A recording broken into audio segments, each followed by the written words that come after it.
बिस्मिल्लाहिर्रहमानिर्रहीम, अस्सलाम वालेकुम। मैं हुसैन इकबाल हूँ, मेरे यूट्यूब चैनल देख रहे हैं। मेरे साथ हैं इब्राहिम अब्बासी साहब, इलेक्शन कमीशन कवर करते हैं, इस्लामाबाद हाई कोर्ट को कवर करते हैं। इब्राहिम अब्बासी साहब, आज तीन अहम खबरें। एक तो जो सुप्रीम जुडिशल कमीशन का इजलास था एडहॉक जजेस के मामले पे, वो इजलास खत्म हुआ। उसके बाद इलेक्शन कमीशन का भी एक अहम इजलास था मखसूस नशिस्तों के हवाले से। और इस्लामाबाद की जो हाई कोर्ट है उससे भी कुछ अहम खबरें हैं। तो पहले किससे शुरू करें आपके मुताबिक? जुडिशल कमीशन से आ जाएं फिर।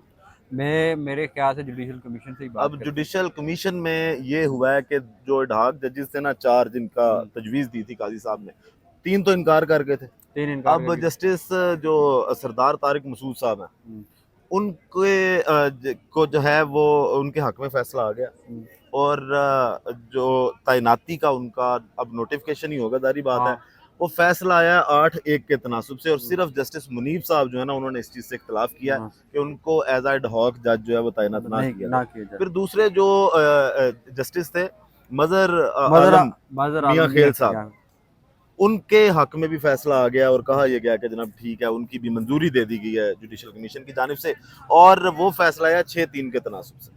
अब कैसे देखते हैं इस मामले को आगे कि अब खबर इसमें यह है कि काजी साहब जो है वो, क्योंकि जो मियाँ खेल साहब हैं वो इनकार कर चुके हैं, तो काजी साहब खुद उनसे दोबारा जो है वो रब्ता करेंगे। क्या लगता है कि कितनी फील्डिंग सेट हो पाएगी? देखिए, ये फील्डिंग तो अब मेरा नहीं ख्याल कि अब उसका कोई फ़ायदा है, क्योंकि 2 जजेस अगर आ जाते हैं तो 2 जजेस आके क्या कर लेंगे। अब मेरा ये ख्याल है कि जो जजेस की कमेटी है ना, वो अब देखेगी कि इन दोनों जजेस को यूटिलाइज कैसे करना है, सही। कहाँ कहाँ पे इनको कौन कौन से केसेस देते हैं।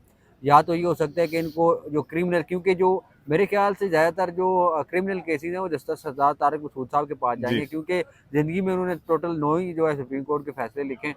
तो अब उनके पास बेहतरीन मौके, एक साल के अंदर देखते हैं 20-25 फैसले बड़े। सही। तो अब देखेंगे क्या करते हैं। दूसरा, जो जिस तरह आपने फील्डिंग की बात की ना, उसमें जस्टिस मंसूर अली शाह साहब जो है ना, वहाँ पे उन्होंने बुनियादी तौर पे एक आला ज़र्फ़ी का मुज़ाहरा किया और एक कशादा दिली का उन्होंने मुज़ाहरा जी। किया। जी। उन्होंने कहा कोई मसला नहीं है, अगर आपका नीयत ठीक है तो ले आएँ जजेस को। सही। उन्होंने मंजूरी दी, उन्होंने कहा जी आप आ जाएँ। दूसरा, जैसे मुनीब साहब ने इनका इख्तिलाफ़ किया सरदार तारिक मसूद साहब का के हवाले से कि अब ज़रूरत नहीं है क्योंकि जजेस पूरे हैं यहाँ पे। तो अब जो दूसरे हैं मदर मियाँ आलम खेल साहब, वो हैरानकुन तौर पर, जिस आपने कहा, खबर वाकई ये है कि वो इनकार कर चुके हैं। उनके ड्राइवर के ज़रिए ज़राए कहते हैं कि उन्होंने आके सुप्रीम जुडिशल कमीशन को आगाह किया कि भाई मैं मुजराती मसरूफियत की वजह से ये काम नहीं कर सकते। लेकिन काई साहब ने आज कहा लेकिन खबरें चल रही थी कि व्हाट्सएप के जरिए किया उन्होंने। व्हाट्सएप के जरिए किया है, कुछ लोग ड्राइवर का भी कहते सही। हैं, जैसे भी किया है उन्होंने। तो वो चीफ साहब ने कहा जी नहीं, मैं खुद बात करूंगा, हाँ। मैं बनाने की कोशिश करूंगा, आपकी खिदमात की ज़रूरत है हमें पाकिस्तान की सुप्रीम कोर्ट को। तो अब देखेंगे, ये मेरा नहीं ख्याल कि मुस्तकबिल में कोई बड़े किसी एक केस में इनको इस्तेमाल किया जाएगा, क्योंकि जो जजेस की कमेटी है ना, जी। जी। वो अगर कहीं काई साहब ने इधर उधर करने की कोशिश की तो फिर वो ऐसे ही होगा, 2-1 से फैसला आया जी, ये केस ये नहीं सुनेंगे, सही। ये जजेस सुनेंगे। जब वो बेंच तश्कील दिया जाएगा, बेज वहां पे कमेटी टफ टाइम देगी काजी ये साहब को। अगर practice and procedure Qazi bill साहब ने कोई डंडी मारने की कोशिश की तो कमेटी सेट कर लेगी उनको। प्रैक्टिस एंड प्रोसीजर बिल जब बनाया था इन्होंने, तो इनको नहीं पता था कि ये आगे हमारे गले पड़ना है। हमारे गले पड़ जाएगा। तो चले अब क्या होता है देखते हैं। अब कमेटी जो है वो जस्टिस तारिक मसूद साहब को ज़्यादातर मेरे ख्याल में क्रिमिनल केसेस के लिए सही। रखेंगे, सही। और ज़्यादातर वो क्रिमिनल केसेस जो है वो सुनेंगे वो। अच्छा इब्राहिम, और अब मुमकिन है कि जो साइफर वाला वहाँ पर मामला चैलेंज हुआ है ना, उसके अंदर जैसे तारिक मसूद साहब शामिल हो, क्योंकि पहले भी वो सही। उस बेंच का हिस्सा थे। ठीक है। अच्छा इब्राहिम, अब इलेक्शन कमीशन को अचानक क्या हुआ है? क्या आज उन्होंने जो इजलास के बाद एलामिया जारी किया, उसमें उन्होंने जो बातें की हैं, एक तो उन्होंने ये कहा कि जनाब सुप्रीम कोर्ट के फैसले पे अमल किया जाएगा। हम्म, और दूसरी चीज बड़ी अहम, एक नुक्ता आप इसको बेहतर समझा सकते हैं, उन्होंने कहा है कि जनाब एलामिया में कि हमने गलत तशरीह नहीं की। हम्म, इसका ये मतलब है कि काजी साहब का फैसला गलत था। हम्म, ये आपने इस पे जरा रोशनी डालनी है कि अगर तशरीह गलत नहीं थी तो फिर अक्सरीती जजों के मुताबिक वो फैसला ही गलत हो गया जिससे काजी साहब भागते हैं 13 जनवरी वाला। हाँ। तीसरी चीज उन्होंने ये कहा कि पाकिस्तान तहरीक इंसाफ का हमसे आर्टिकल 6 का मुतालबा करना या रेजिग्नेशन मांगना, चीफ इलेक्शन कमिश्नर से ये मजाक कर। देखें, आप आपको मैं पहले क्या कहता था कि चीफ इलेक्शन कमिश्नर साहब ने जुडिशल एकेडमी खोली है, वो सुप्रीम कोर्ट के जजेस को पढ़ाएंगे। सही। मैंने कहा था ना, ये वो आज उन्होंने बकायदा प्रेस रिलीज ऑफिशियली कहा है कि भाई आपने जो किया है वो आपने गलत किया, हमने कोई गलत नहीं किया, हमने बिल्कुल ठीक समझा जो काजी आपने साहब पे लिखा। डाल दिया ना फिर उन्होंने, तो अब मॉनिटर काजी साहब को बनाएंगे अकेडमी में वो स्टूडेंट्स का। वो मॉनिटर बनेंगे मेरे ख्याल में, कहा बैक बेंचर होंगे इनके। बैक वेंचर होंगे उसमें, ठीक है। तो जिन्होंने वो, चौधरी कर देता था, हाँ, इन्होंने नहीं करना। वो बैक बेंचर होंगे। इसमें सबसे ज्यादा जो शरारती वो बच्चे होंगे ना, वो तरमीला साहब होंगे, मंसूर अली शाह होंगे, आयशा मलिक साहिब होंगी, बड़ी लाडली जो स्टूडेंट होती है, सही। क्योंकि वो बड़ी ज़हीन भी माशाल्लाह बहुत हैं वो। दीगर जजेज भी ज़हीन है माशाल्लाह, काजी साहब खुद माशाल्लाह बड़े ज़हीन है। दूसरी तरफ अगर हम बात करें ना कि ये इलेक्शन कमीशन को क्या हो गया, इलेक्शन कमीशन को क्या हुआ, कल एक कमेटी बैठी सुप्रीम कोर्ट के अंदर, जी हमने ये फ़लाँ जो नशिस्तों का फैसला है अब इसके ऊपर बैठें, इसके ऊपर बेंच बनाएं। वहाँ पे काजी साहब को फिर वही बात है कि वो शिकस्त हुई। शिकस्त हो गई। अब जिस वक्त काजी साहब को शिकस्त हो गई तो फिर वो कहीं सिग्नल देने के काबिल नहीं रहे कि भाई आप दरख्वास्त जो है वो ले आएँ। इस वजह से अब मजबूरी बन गई इनकी कि भाई अभी वहाँ पे भी अभी भी हमारे नंबर गेम पूरी नहीं है, पहले भी जो है वो मामला ख़राब हो चुके हैं।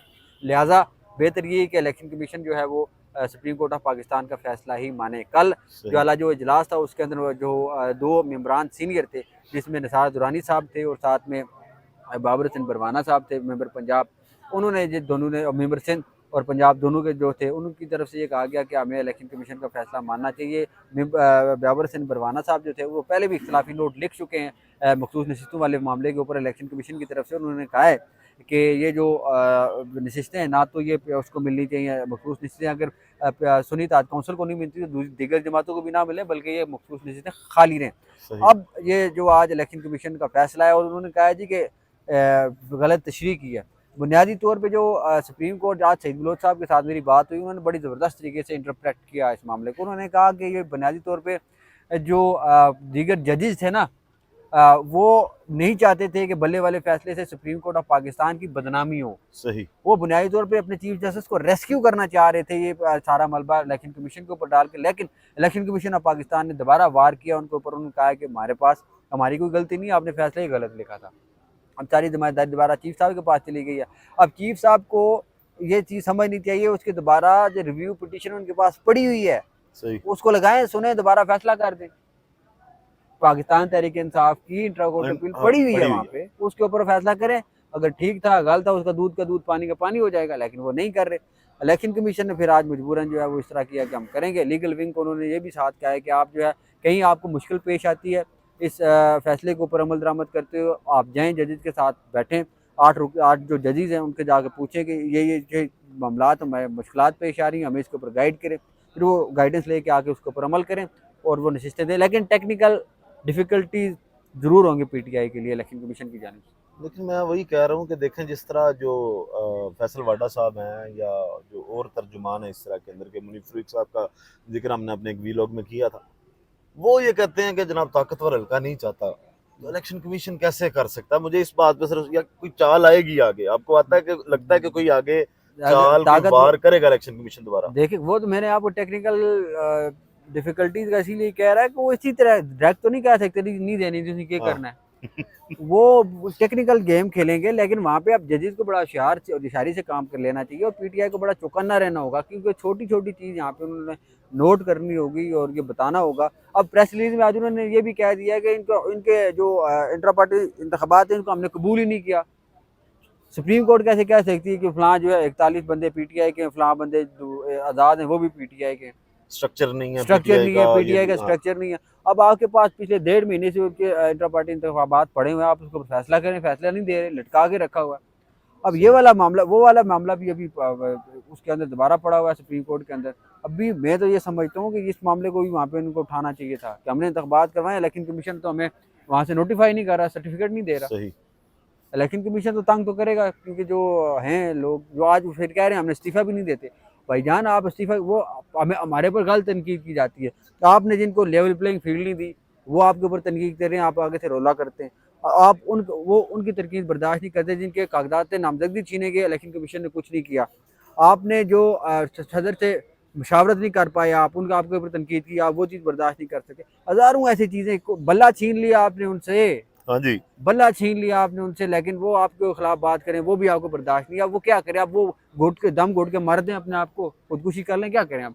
अगर आप मुतालबा अगर वो करते हैं, आप इग्नोर कर दें बात, आप आईनी इदारे हैं। मैं तो समझता हूँ ये गैर ज़रूरी रिएक्शन था कि वो बेजा तनकीद की मजम्मत करते हैं, ये करते हैं। आप भाई आपका काम क्या, आपका काम है इलेक्शन करवाना, वो आप करवा नहीं सके। साफ और शफाफ करवाना वो आप करवा नहीं सके। आप तो एक इस्लामाबाद का डीसी और आईजी नहीं तब्दील कर सके, आपके इंतखाबात करवाएंगे, आपकी ये तो क्रेडिबिलिटी है। अब देखते हैं क्या फैसला जो है वो होगा। चले ये 2-3 दिन के अब आते हैं इस्लामाबाद हाई कोर्ट की तरफ। एक तो ये है कि जो खावर मनिका साहब हैं वो शायद अभी उनको ठंड नहीं पड़ी। आपने उस दिन उनका मुस्तकबिल बताया था कि वो कहीं कुछ कर ना ले, हाँ। उन्होंने कुछ करता जी। मैंने आपको क्या कहा था कि वो हाई कोर्ट में जाएंगे। हाँ, तो हाई कोर्ट आज उन्होंने फिर वही कर दिया कुछ, और वो दोबारा से उन्होंने रसवाई का फैसला किया और पिटीशन दायर किया इस्लामाबाद हाई कोर्ट में। देखिए हाई कोर्ट में अब दोबारा वो आए, हाई कोर्ट में आने के बाद उनको नुकसान ये होगा कि शायद जो वो हल्के थे जो उनको बैक कर रहे थे, अब वो मेरे ख्याल में किसी हद तक पीछे हट जाएंगे, जिसके बाद जो मजीद जलालत जो है वो खबर मानी का की वो होगी। आज जो उन्होंने दरखास्त दायर की उसमें ये कहा गया है कि जो पुराना जो फैसला है ट्रायल कोर्ट का उसको बहाल किया जाए, सेशन कोर्ट का जो फैसला है इसको कलअदम करार दिया जाए, या इसको जो है वो सस्पेंड तो नहीं कह सकते, सेट असाइड किया जाए, कलअदम करार दिया जाए, और इमरान खान और बुशरा बीबी को 7-7 साल सजा हुई थी वो बरकरार की रखी जाए, और साथ में 5-5 लाख रुपए जुर्माना था उसको भी बरकरार रखा जाए, उसको बहाल किया जाए। अब देखते हैं किस अदालत के पास है गया। यकीनन मेरे ख्याल से ये जो लगेगा चीफ साहब तो इसमें खुद बैठेंगे भी, और शायद जहांगीरी साहब मेरे ख्याल में इसमें बैठेंगे, क्योंकि नहीं उसकी वजह ये है क्योंकि पहले वो ये केस सुन चुके हैं, सुन मेरा चुके। गालबन जिस तरह का वो आता है, क्योंकि ये मुझे ज़रूर याद है कि चीफ साहब ने इसके ऊपर इमरान खान साहब की बेल, बुशरा बीबी की बेल रिजेक्ट की थी। और दूसरी बड़ी आज ये डेवलपमेंट हुई है, साथ साथ जल्दी क्योंकि टाइम ज़्यादा हो गया, बड़ी जो डेवलपमेंट हुई है जिससे मोहसिन अख्तर कियानी साहब ने बड़े हैरान को रिमार्क दिए, उसकी रीज़न भी मैं आपको बताता हूँ, जहाँ तक मेरी ऑब्जर्वेशन क्या है, किस वजह से उन्होंने ये बातें की हैं। तो आज ये जो असद कैसर साहब की तरफ से एक जो पिटीशन दायर की गई थी कि जो मखसूस नशिस्तों का फैसला है सुप्रीम कोर्ट से, उसके बाद जो अक़लियती नशिस्तें हैं उस हवाले से हमने बानी चेयरमैन PTI से जो मुशावरत करनी, हमें जेल में जाने दिया जाए। उनके वकील जो थे वो पेश हुए, तो उन्होंने कहा जी कि हमने अपने चेयरमैन से मिलना है। उन्होंने पूछा आपके चेयरमैन कौन है, कैनी साहब ने जिसको पूछा, उन्होंने कहा जी बैरिस्टर गौर साहब। तो फिर कहा कि वो तो जेल में नहीं है, वो तो आज़ाद है, फिर आपने एक कैदी से जाके आप कैसे मिल सकते हैं? मुझे ये बताएं कि क्या एक कैदी से जाके सियासी मामलात के ऊपर मुशावरत की जा सकती है? सही। कैदी तो कैदी होता है। वहाँ पे उनके वकला ने डिफेंड करने की कोशिश की कि माजी में दीगर जो इस इस्लामाबाद हाई कोर्ट के जजेस थे वो इस तरह के फैसले करते रहे, इस तरह की दरखास्तें वो सुनते रहे, तो लिहाजा हमें भी इसका दी जाए। उसके बाद उन्होंने इस तरह किया कि उन्होंने कहा कि जो रजिस्ट्रार ऑफिस है उसके ऊपर इतराज़ात दूर करे दरखास्त के ऊपर, फिर उन्होंने अगले वीक के को रख दिया। अब मोहसिन अख्तर कियानी ने ये रिमार्क्स क्यों दिया? मेरी नज़र में जो पाकिस्तान मुस्लिम लीग नून है उनकी तरफ से जो मुहिम चलाई जा रही है जदीद के खिलाफ, जो वो फैसले कर रहे हैं जदीद, वो कहा जा रहा है कि एंटी इमरान है, सही। ओ सिर्फ प्रो इमरान प्रो जदीद है। इमरान। इस वजह से वो चीज़ को बैलेंस करना चाह रहे हैं कि भाईजान नहीं, ऐसी बात नहीं है, मैंने अगर फैसला करना है वो आइन और कानून के मुताबिक करना है। ये क्योंकि किसी भी फ्री के दिमाग में अगर ये चला जाए ना जज बाइस्ड है, तो फिर ऑटोमेटिकली उसका माइंड इसके ऊपर काम करना शुरू कर देता है, फलां जज मुझे फिर इंसाफ नहीं बार दे बार सकता। अदम एतमाद आएगा कि बिल्कुल, जनाब तो एतमाद उस वजह नहीं से है। मेरे ख्याल में उन्होंने बैलेंस करने की कोशिश की है रिमार्क्स के जरिए। और दूसरा एक और केस था, एक सनाउल्ला या एहसानुल्लाह नाम था, समीउल्लाह सॉरी, समीउल्लाह साहब उनके वो लापता अफराद केस वाला जो मामला आपके लापता पास हुए 11 दिन पहले, उनकी वीडियो भी थी जो लोगों ने उनको उठाया। अब ज़राए ये कहते हैं कि उनकी जो गाड़ी थी जिसको उठा के लेके जाएगा जुडिशल कॉलोनी में वो गाड़ी खड़ी, है। हाँ जी। तो वो जज साहब को बताया गया कि उन्होंने कहा क्या मतलब है, जज ने अगवा किया उसको? उन्होंने कहा जी नहीं ऐसी बात नहीं है। फिर वो पुलिस के ऊपर बरम हुए, IG की जो रिपोर्ट थी उसको रिजेक्ट किया, SSP ऑपरेशन पेश हुए, SHO जो थे वो भी पेश हुए मुतलका थाने के साथ, IO भी पेश हुए। उनको कहा जी आपके पास 3 दिन का टाइम है, अगर आप 3 दिन में आके अपने मूवी को बाजियाब नहीं करवाते तो आपके IG के खिलाफ जो है वो कार्रवाई होगी, क्योंकि पहले भी वो उस तरह की FIR दर्ज FIR करवाएंगे दर्ज उनका। की जाएगी। वहाँ पे जो पुलिस के वकील थे उन्होंने कहा जी आप ऐसा कह रहे हैं कि सेक्रेटरी डिफेंस को या मिनिस्ट्री ऑफ डिफेंस को भी लिख दें, वो भी कुछ जवाब दे। उनका उनका तो काम ही नहीं है। ये हमारे पुलिस वाले खड़े हैं, ये डिग्निटी के साथ खड़े हैं, अपनी सही। ईमानदारी के साथ ये काम करेंगे, क्यों नहीं होगा? अब ये पुलिस की जिम्मेदारी है, बंदा पुलिस ही लाके यहाँ पे खड़ा करेगी।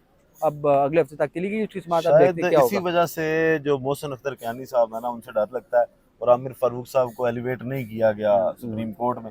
हालांकि काजी साहब पहले तो कहा करते थे ना कि जिस सीनियोरिटी की बुनियाद पे। मैं आपको बताऊं, खबरें ये भी हैं कि ना, जो अब मियां गुल हसन औरंगजेब साहब जो है ना, वो एक फुल कोर्ट मीटिंग हुई थी, मियां गुल साहब जाके दूसरी साइड बैठ गए थे, तो वहाँ पे चीफ साहब को महसूस हुआ कि अब गेम जो है मेरे हाथ से निकल गई है। और चीफ साहब भी जो है अब कहीं ना कहीं उनकी जहन में है कि मैंने भी कहीं ना कहीं इनको सपोर्ट करना है जजिस से, क्योंकि ये बड़ी इंपॉर्टेंट जो है वो चीज़ें होती हैं।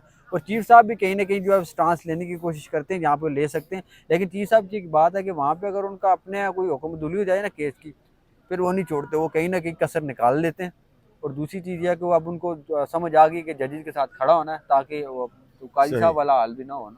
ठीक है, बहुत शुक्रिया इब्राहिम, आपके वक्त था। वीडियो इख्तिताम करते हैं इस दुआ के साथ कि अल्लाह ताला पाकिस्तान पर अपनी रहमत नाज़िल करे। पाकिस्तान जिंदाबाद।